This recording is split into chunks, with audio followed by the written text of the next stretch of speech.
झाड़ी ले डोंगिरी पहाड़ी ले उधर गढ़ीन दाई उतर के आ जाबे वो उधर गढ़ीन दाई उतर के आ जाबे वो आ जाबे वो आ जाबे ना जंगल झाड़ी ले डोंगिरी पहाड़ी ले उधर गढ़ीन दाई उतर के आ जाबे वो उधर गढ़ीन दाई उतर के आ जाबे वो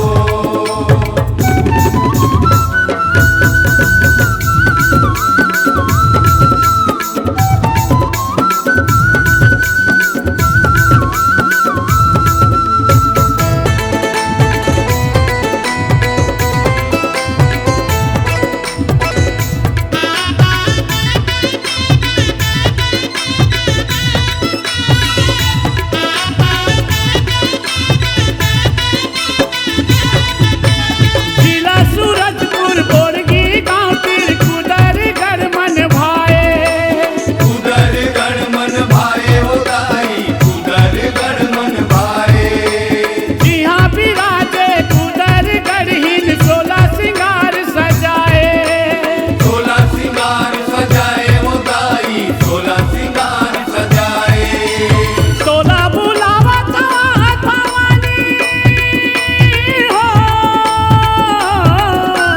16 बुलावा था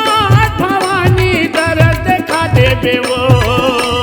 दर्द देखा देबे ना आ जाबे वो आ जाबे ना जंगल झाड़ी ले डोंगिरी पहाड़ी ले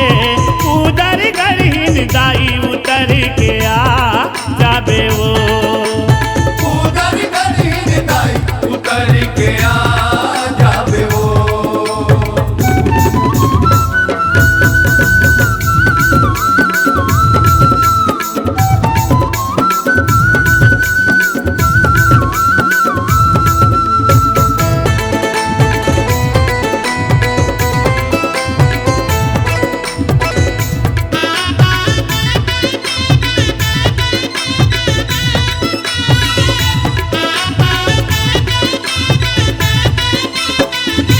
ऊंचा पहाड़ मरई खस माता जंगल है घन घोर वो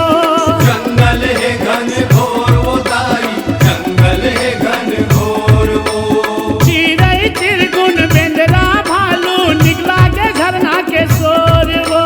निकला के झरना के शोर वो दाई निकला के झरना के शोर वो चरण में तोरे बधवा बैठे हो चरण में तोरे बधवा बैठे माया बरसा देबे वो माया बरसा देबे ना आ जाबे वो आ जाबे ना जंगल झाड़ी ले डोंगिरी पहाड़ी ले उधर गढ़ीन दाई उतर के आ जाबे वो उधर गढ़ीन दाई उतर के आ जाबे वो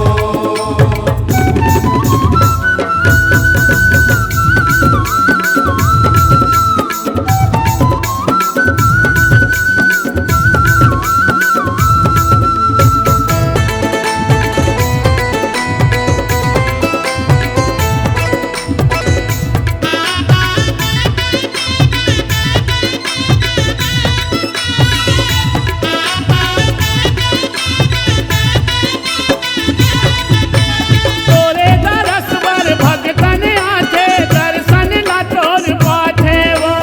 दर्शन ला तोर पाथे वो दाई दर्शन ला तोर पाथे वो मन के मनौती मनाथे वो दाई श्रद्धा के ज्योत जलाथे वो श्रद्धा के ज्योत जलाते वो दाई श्रद्धा के ज्योत जलाते वो नवरात्रि के पावन पर्व ना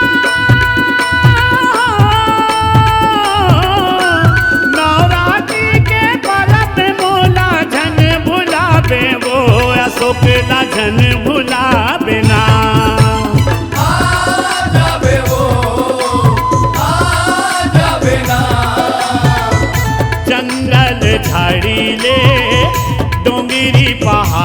ले कूदर गढ़ हिरदाई उतर के आ जाबे वो